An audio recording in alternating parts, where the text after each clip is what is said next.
समलम चतुर्भुज, इंग्लिश में ट्रेपेजियम कहते हैं। और यह एक ऐसा चतुर्भुज है यानी क्वाड्रिलेटरल है जिसका हिंदी और इंग्लिश एक ही होता है। मतलब होता नहीं, एग्जाम में ट्रेपेजियम लिखता है ऐसे, पहले ये जानिए, ये ट्रेपेजियम ऐसे लिखता है, ट्रेपेजियम हिंदी में ऐसे लिखेगा। यानी ये ऐसा क्वाड्रिलेटरल है, चतुर्भुज है, जिसका इंग्लिश जानना आपके लिए बेहद जरूरी है। और कि जानिए चाहे मत जानिए, क्योंकि हिंदी वाला में वो हिंदी लिख देता है, इंग्लिश वाला में वो इंग्लिश लिख लेता है, लेकिन ये एक ऐसा है जिसमें ट्रेपेजियम लिखता है हिंदी में, और ई होता है समलम चतुर्भुज। तो ये आपको जानना होगा। तो ट्रेपेजियम हम लोग पढ़ेंगे जिसको समलम चतुर्भुज, तो हम लोग ट्रेपेजियम का मतलब होता है हाँ समलम चतुर्भुज, ट्रेपेजियम। ये देखिए कुछ ऐसा होता है शेप में, ऐसा, इसका नाम होगा ABCD। आमने सामने की भुजा समानांतर पैरेलल, यानी AB समानांतर CD, आमने सामने की भुजा। लेकिन ध्यान से, यही केवल समानांतर है, यही केवल समानांतर है, ई वाला असमानांतर है। तो आपको लिखना होगा कि BC और AD असमानांतर है, अनपैरेलल है, असमानांतर। क्लियर हो गया? ये वाला समानांतर और ये वाला असमानांतर, ये ध्यान रखिएगा, इसका भी काम है। इसमें क्या किया जाता है ना कि ऊंचाई खींचा जाता है, हाइट। और आपको पीछे ही बता चुका हूं कि ऊंचाई का मतलब दूरी, लंबवत दूरी बोलता है, परपेंडिकुलर। तो ये आप याद रखेंगे कि यहां पर जब बोलेगा कि ये दूरी है, दो भुजाओं के बीच की दूरी है, तो हमें दूरी का मतलब क्या समझना है? ऊंचाई। दूरी का मतलब क्या समझना है? ऊंचाई समझना है हमको। अब ध्यान रखिएगा कि इसका जो हाइट होगा, खैर अभी जो हम आपको पढ़ा रहे हैं जिस किताब से, उस किताब में जितना अभी पढ़ाऊं समझा रहा हूं उसकी जरूरत आपको नहीं है, लेकिन आपको सब इसलिए समझा दे रहा हूं क्योंकि हम लोग एक तरफ से पढ़े हैं, वर्ग पढ़े अकेला, फिर आयत पढ़े, समचतुर्भुज, समानांतर चतुर्भुज, और फिर हम ही समलम पढ़ रहे हैं। सबका सिंगल सिंगल पढ़े, मिक्स किसी का पढ़े नहीं है। आने वाला समय में मिक्स पढ़ना पड़ेगा। और फिर इसके बाद एक और लेवल आता है जो बिल्कुल CGL लेवल का, हाई लेवल का चलने लगता है, तो उसमें फिर काम करेगा अभी आपको। अभी तो सिर्फ एक फॉर्मूला जानिए, 1/2 गुने AB प्लस CD गुने ऊंचाई, यानी 1/2 गुने समानांतर भुजाओं का योग गुने ऊंचाई, और ये खत्म। सिर्फ एक फॉर्मूला पर ये खत्म हो जाएगा, इसमें कोई जान नहीं है, बस एक फॉर्मूला खाली जानिएगा। और मैक्सिमम एग्जाम में क्वेश्चन इसी एक फॉर्मूला से आपसे पूछा जाएगा और आपसे बन भी जाएगा। लेकिन जब कभी भी इसमें डीपली जाना चाहेगा तो आपको फिर वही चीज समझा देगा। ये आपका ऊंचाई है और ये भी आपका ऊंचाई है, और ये दोनों ऊंचाई आपस में बराबर होंगे। तो नाम दे दीजिए, ABCD कर दिया हूं, E और F। तो आप कह सकते हैं DE और CF आपस में बराबर हैं, DE और CF आपस में क्या है? बराबर है। अब आप गौर से देखिएगा ना, 90 डिग्री जिसमें बनता है वो कौन त्रिभुज कहलाता है? समकोण त्रिभुज, राइट एंगल ट्रायंगल। अभी इसकी जरूरत नहीं है, मैं बार बार बोल रहा हूं, लेकिन फिर भी हमें जानना है, क्योंकि जब क्वेश्चन में डीपली वो जानना चाहेगा तो आपको ये सब बात जानना पड़ेगा। तो ध्यान रखिएगा, आप कह सकते हैं कि ADE या AED त्रिभुज AED और CFB, एंगल लिख रहा हूं, एंगल नहीं त्रिभुज, त्रिभुज CFB, ये सब समकोण है, राइट एंगल, समकोण त्रिभुज है, राइट एंगल ट्रायंगल है। ये जानना इसलिए जरूरी है ना, क्योंकि इसके अंदर की बात पूछने लगेगा तो उसके लिए आप आराम से जान सकते हैं। जब आप जान चुके हैं तो आप आराम से सॉल्व कर सकते हैं। जैसे मान लीजिए कि समकोण हो गया, हम जान गए। अगर केवल सिंगल ई दूगों के पूछेगा कि अंदर में बने किसी समलंब चतुर्भुज में अंदर में बने दो समकोण त्रिभुज का क्षेत्रफल बताओ। तो एक समकोण का त्रिभुज निकाल करके दुगना कर देंगे, क्योंकि दोनों आपस में क्या है, बराबर है। तो एक का निकाल करके अगर दुगना कर देंगे तो दोनों निकल जाएगा। तो एक का जब निकलेगा ये पता रहेगा तब ना कि क्या होता है, कैसे होता है। तो ये कहलाएगा आधार, ये कहलाएगा ऊंचाई और ये कहलाएगा कद। फॉर्मूला हो जाएगा 1/2 गुने आधार गुने ऊंचाई। तो ये काम हो गया। अब ई क्या है, तो ये आयत बनता है अंदर में। हाँ, कौन सा त्रिभुज बना, समकोण त्रिभुज। कौन त्रिभुज बना, समकोण त्रिभुज। ये कौन बना, आयत। वो क्या बना, आयत। तो पूछेगा कि अंदर में बने आयत का क्षेत्रफल बताओ। तो आपको मालूम है कि आयत में आमने सामने की भुजा बराबर, प्रत्येक कोण 90 डिग्री। अगर क्षेत्रफल पूछिएगा तो लंबाई गुने चौड़ाई, विकर्ण पूछिएगा तो रूट अंडर में l² प्लस b²। आप जो चाहे पूछ सकते हैं, क्योंकि हम जान गए कि कौन कहाँ क्या बनता है, और जो कुछ जो बनता है उसका फॉर्मूला लगा देंगे, बात खत्म हो जाएगा। तो ई है अलग का चीज जो बाद में काम आएगा। फिलहाल एक फॉर्मूला और ई वाला समलंब चतुर्भुज यानी ट्रापेजियम खत्म। अब बोलता है, जैसे देखिएगा क्या क्या बोलता है, मैं सब बोल देता हूं। ये बोलता है ना कि जब असमानांतर भुजा बराबर हो जाए, तो आपको पता चलेगा तब ना कि समानांतर कौन है और असमानांतर कौन है। ये वाला पोर्शन आपका समानांतर है और ये वाला पोर्शन आपका असमानांतर है। तो वो कहेगा कि जब असमानांतर भुजा बराबर हो जाए तब, तो जब असमानांतर भुजा बराबर हो जाएगा तब देखिए क्या क्या होगा। असमानांतर भुजा बराबर होने से दो समकोण त्रिभुज बनेंगे और दोनों समकोण त्रिभुज सर्वांगसम होंगे। सर्वांगसम को कंग्रुएंट बोलते हैं। कंग्रुएंट का मतलब सब कुछ बराबर, हर भुजा बराबर, हर कोण बराबर, हर लाइन बराबर और हर क्षेत्रफल बराबर। मतलब आप सर्वांगसम जब कोई कहेगा तो समझ जाइएगा कि इसका सब कुछ बराबर होगा, इसका सब कुछ बराबर होगा। तो कब बराबर होगा, जब असमानांतर भुजा को बराबर कहेगा, जबकि होता नहीं है, लेकिन वो कहेगा कि जब असमानांतर भुजा बराबर हो जाए तब जाकर के ये सर्वांगसम त्रिभुज बनेंगे और इनका नाम होगा समकोण। इनके बारे में, तो समकोण के बारे में 1/2 गुने आधार गुने ऊंचाई से क्षेत्रफल। ये वाला क्या है, आयत, आयत है और ये आयत है। तो अब आप इसके बारे में पूछना चाहेंगे तो इसका क्षेत्रफल निकालिए। अब हो सकता है कि कुछ ऐसा डेटा दे जो इसका क्षेत्रफल डायरेक्ट ना निकाला जा सके, तो बताइए कैसे निकालेंगे। तो ऐसे निकालेंगे, पूरे चतुर्भुज का क्षेत्रफल निकालेंगे। इसका क्षेत्रफल का फॉर्मूला 1/2 गुने समांतर भुजाओं का योग गुने ऊंचाई। क्षेत्रफल निकल गया। अगर इसका क्षेत्रफल निकाल लिए और इन दोनों को या तो जोड़ दें या तो दुगना कर दें, हो जाएगा ना। तो इस पूरे चतुर्भुज के क्षेत्रफल में से इन दोनों क्षेत्रफल को निकालेंगे तो आयत निकल जाएगा, निकल जाएगा। या कोई ऐसा डेटा दे दे आपको जिसमें आयत का क्षेत्रफल आप निकाल सकते हैं और आपसे पूछेगा कि समकोण त्रिभुज का क्षेत्रफल बताओ, तो आपको क्या करना होगा कि पूरे चतुर्भुज का क्षेत्रफल निकालिए, आयत का क्षेत्रफल निकाल के घटा दीजिए, ये दोनों बचेगा। तो अब आप किसी भी तरीके से इसको बना सकते हैं। फिलहाल एकदम बेसिक बात करते हैं यहाँ पर। अब एकदम बेसिक में ये बात है कि एक समानांतर नहीं समलंब चतुर्भुज होगा। समलंब चतुर्भुज में A B C D, ठीक है, ये समानांतर भुजा होता है और इस वाले को केवल ऊंचाई कहते हैं और ये वाला असमानांतर भुजा है। अब आपसे खाली एक ही सवाल यहां से पूछेगा, इसका क्षेत्रफल बताओ। तो क्षेत्रफल का फॉर्मूला होगा 1/2 गुने AB प्लस CD और गुने H, या इसको लैंग्वेज में लिखना चाहते हैं तो 1/2 गुने समानांतर भुजाओं का योग और गुने ऊंचाई। बस, इसमें और कुछ भी नहीं।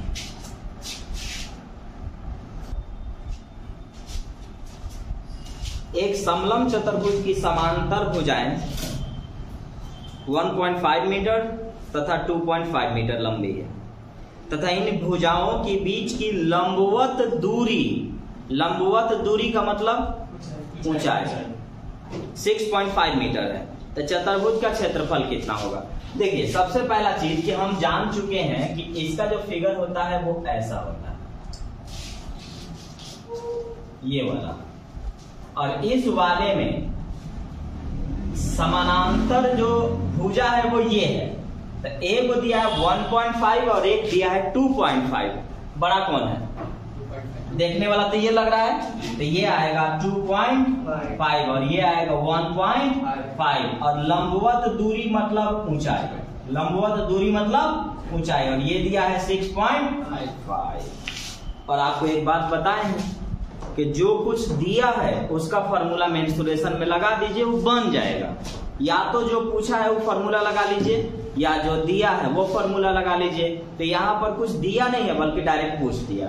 ये पूछ रहा है क्षेत्रफल, और क्षेत्रफल का फॉर्मूला होता है 1/2 गुने समानांतर भुजाओं का योग और गुने ऊंचाई। तो आ जाइए क्षेत्रफल पर। तो क्षेत्रफल होता है 1/2 गुने समानांतर भुजाओं का योग यानी AB प्लस CD। तो इनको जोड़ेंगे तो 4। 2.5 प्लस 1.5 कितना? 4। ऊंचाई कितना? 6.5। काटिए 2 बार में। आंसर 13 मीटर स्क्वायर इसका क्षेत्रफल होगा। समानांतर चतुर्भुज का समलंब चतुर्भुज का क्षेत्रफल 1/2 गुने समांतर भुजाओं का योग गुने ऊंचाई। ऊंचाई मतलब लंबवत दूरी, लंबवत दूरी। ये कुछ दिया रहेगा तो इसमें ध्यान रखेंगे कि ये वाली छोटी वाली भुजा है और ये बड़ी वाली भुजा है। तो जो ज्यादा होगा वैल्यू उसको नीचे रखेंगे, ये वाले को ऊपर रखेंगे। दूरी का मतलब ऊंचाई। तो इन दोनों को जोड़ेंगे तो 4 गुने 6 बटा में 6.5 बटा में 2 काटेंगे, आंसर आएगा 13 मीटर स्क्वायर हो गया।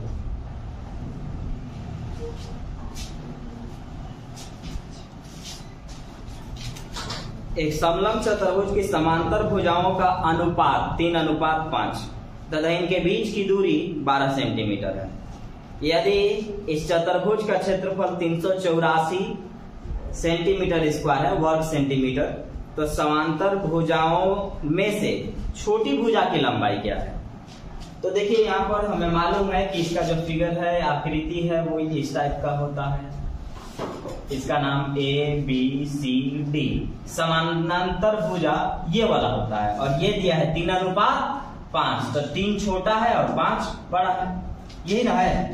तो आपको एक बात बताए हैं कि जब कभी भी अनुपात देगा पहले आप उसमें x से गुना जरूर करें, ताकि x का जो वैल्यू आए वो इसमें रख करके हम बता सके कि क्या पूछा जा रहा है। तो उसने बोला कि समानांतर भुजाओं का जो अनुपात है वो 3:5 है।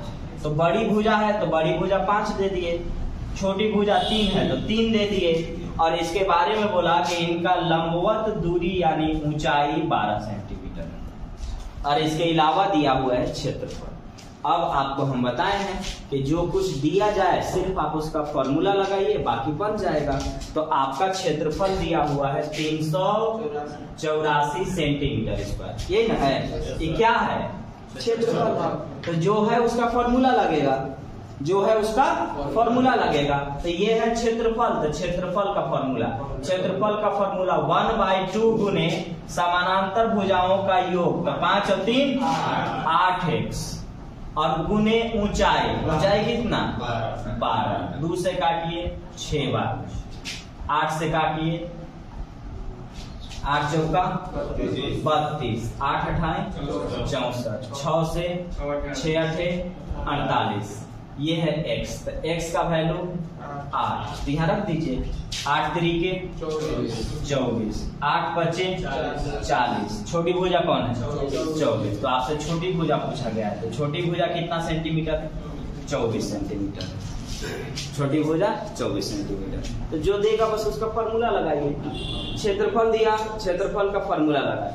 इसमें अनुपात दिया हुआ है, अनुपात में x से गुना कर दिया जाता है ताकि x का वैल्यू इसमें रखने पर इसका वास्तविक वैल्यू आ सके। तो क्षेत्रफल दिया तो क्षेत्रफल का फॉर्मूला लगाएंगे 1/2 गुने समानांतर भुजाओं का योग, तो 5 और 3 8x गुने ऊंचाई, रख दिए काट। काटे तो x का वैल्यू 8 आया, 8 तरीके 24, 8 बजे 40। छोटी भुजा इसमें कौन है? 24 सेंटीमीटर है।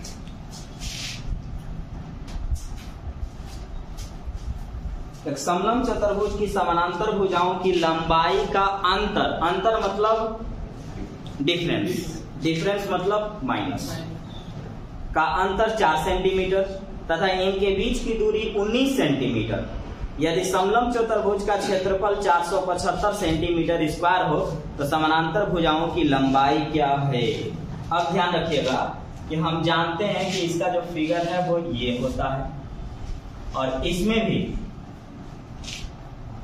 ये वाला बड़ी भुजा है और ये वाला छोटी भुजा, ये छोटी भुजा, ये बड़ी भुजा और ये छोटी भुजा, और यही समानांतर है, यही पैरेलल है।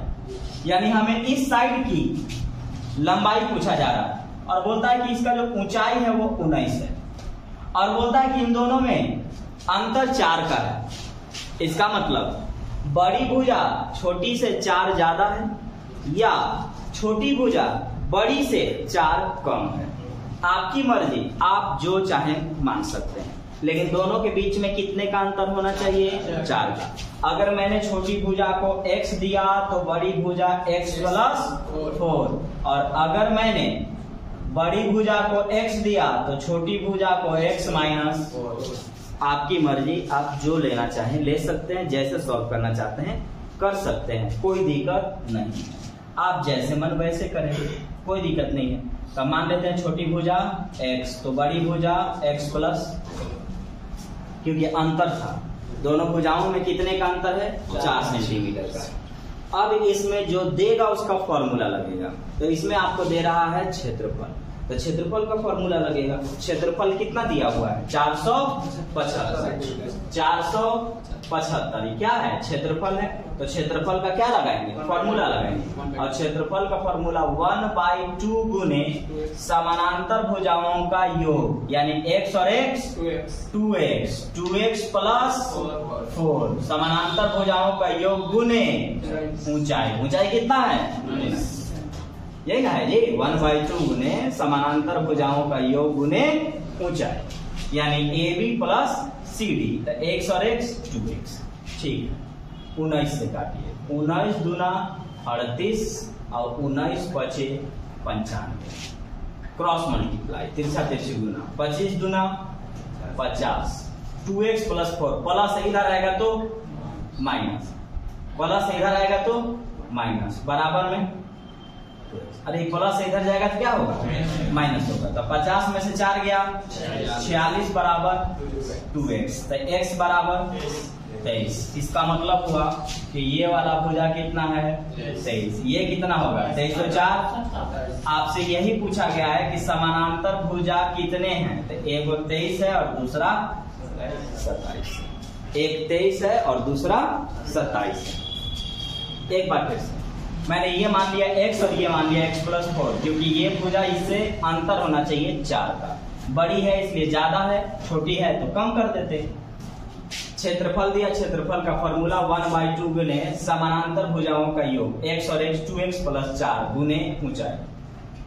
काटे, तिरछा तिरछी गुना किए, तो 25 गुना 50, प्लस से इधर आ गया माइनस हो गया।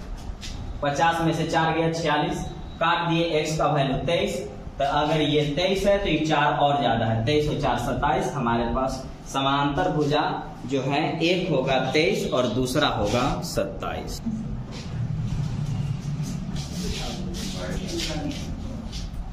चार सेंटीमीटर, 6 सेंटीमीटर, 7 सेंटीमीटर और 9 सेंटीमीटर भुजा वाले एक समलंब चतुर्भुज का परिमाप क्या होगा? परिमाप किसको बोलते हैं? परिमाप का मतलब सभी भुजा को बाहर बाहर जोड़ देना, किसी भी चीज का हो। पूरे मेंसुरेशन में किसी भी चीज का अगर हमसे परिमाप पूछ रहा है तो परिमाप का मतलब होता है बाहर बाहर सभी भुजा को जोड़ देना। तो यहाँ पर हमारे पास भुजा दिया है 4, 6, 7, 9। अगर मैं फिगर की बात करूं तो कुछ ऐसा रहा होगा। 9 सबसे बड़ा तो ये रहेगा, इससे कुछ छोटा 7 ये, 4 इधर, 6 इधर, कुछ भी दे दीजिए चलेगा। सबसे बड़ी भुजा केवल ये रखिएगा। आपसे क्या पूछा गया? परिमाप। परिमाप का मतलब क्या? तो परिमाप का मतलब होता है सभी को बाहर बाहर जोड़ देना। तो जोड़िए 9 + 4 + 7 + 6, 7 6 13 और 4 17 और 9 26। तो आ गया 26 सेंटीमीटर इसका क्या है? परिमाप है। 26 सेंटीमीटर इसका परिमाप है। परिमाप पूछेगा बाहर बाहर केवल सबको क्या कर दीजिए? जोड़ दीजिए, आंसर आ जाएगा। अगला क्वेश्चन है ये, आप लोग उतार लीजिए इसको।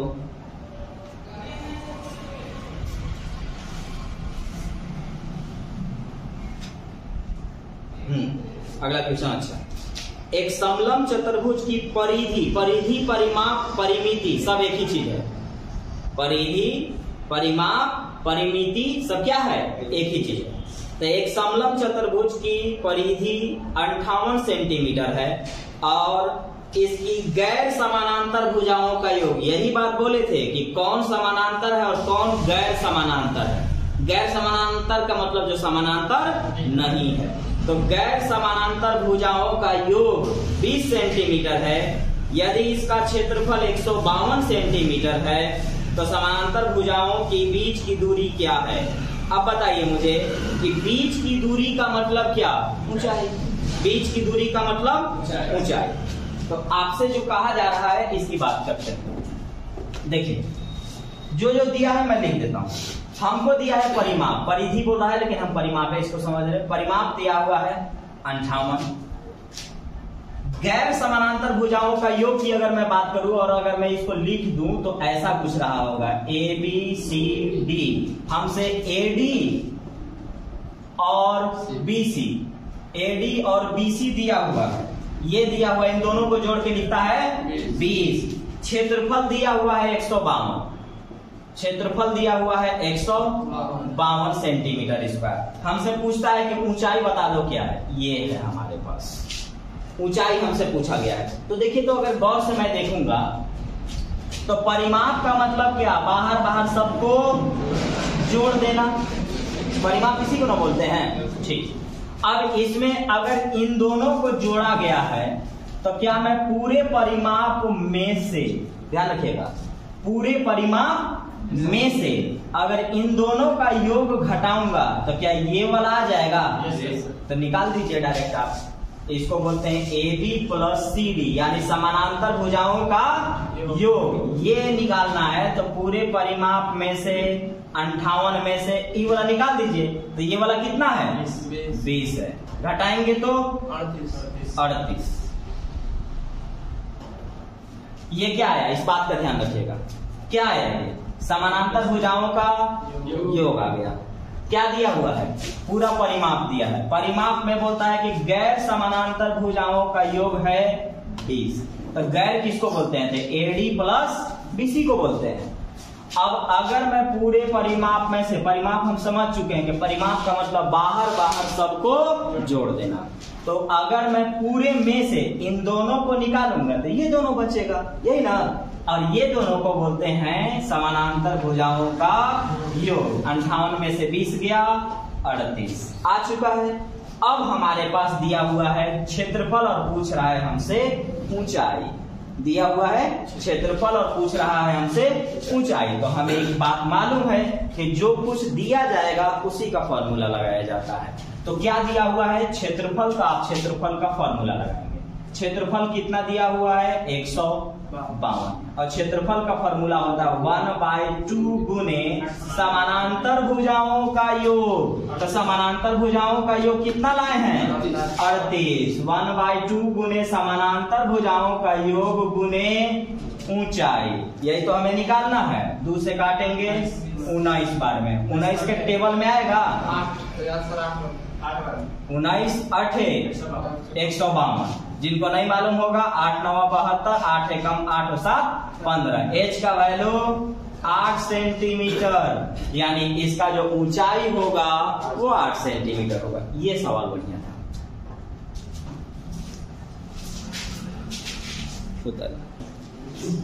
ठीक इसी तरह से सवाल है ये। यदि एक समलंब चतुर्भुज का परिमाप 52 सेंटीमीटर, इसकी गैर समानांतर भुजा प्रत्येक 10 सेंटीमीटर के बराबर है। इसकी ऊंचाई 8 सेंटीमीटर, तो समलंब चतुर्भुज का क्षेत्रफल क्या होगा? यानी ये कुछ ऐसा कह रहा है, ये वाला, कि ये तो ठीक है, हमें मालूम है कि AB और CD समानांतर भुजा होते हैं, पैरेलल होते हैं। गैर समानांतर ये होता है, और ये वाला दिया हुआ है 10 और ये भी है 10। अब इसमें दिया हुआ है आपको परिमाप, मैं लिख देता हूं। परिमाप दिया हुआ है 52 और ये दे दिया है। इसके बाद ऊंचाई दे रहा है आपका 8, ऊंचाई ये वाला 8 सेंटीमीटर। तो बोलता है कि क्षेत्रफल बताओ, क्षेत्रफल क्या होगा, इसका क्षेत्रफल क्या होगा? तो देखिए, तो हमें मालूम है कि परिमाप का मतलब होता है बाहर बाहर सबको जोड़ देना। अगर मैं पूरे परिमाप में से इन दोनों को अगर निकाल दूंगा तो ये वाला बचेगा, और इस वाले को क्या बोलते हैं? समानांतर भुजाओं का योग। तो हम निकालते हैं AB प्लस CD, पूरा है हमारे पास 52 में से दोनों निकालेंगे तो 10 और 10 20 निकालेंगे, कितना बचेगा? 32 बचेगा। हमसे पूछ रहा है क्षेत्रफल, तो क्षेत्रफल का फॉर्मूला होता है 1/2 गुने समानांतर भुजाओं का योग। समानांतर भुजाओं का योग कितना? और ऊंचाई 8, काटिए 16 बार में, 16 8 128 सेंटीमीटर स्क्वायर इसका क्षेत्रफल होगा। इसका क्षेत्रफल 128 सेंटीमीटर स्क्वायर होगा, और ये हो गया हमारा आंसर।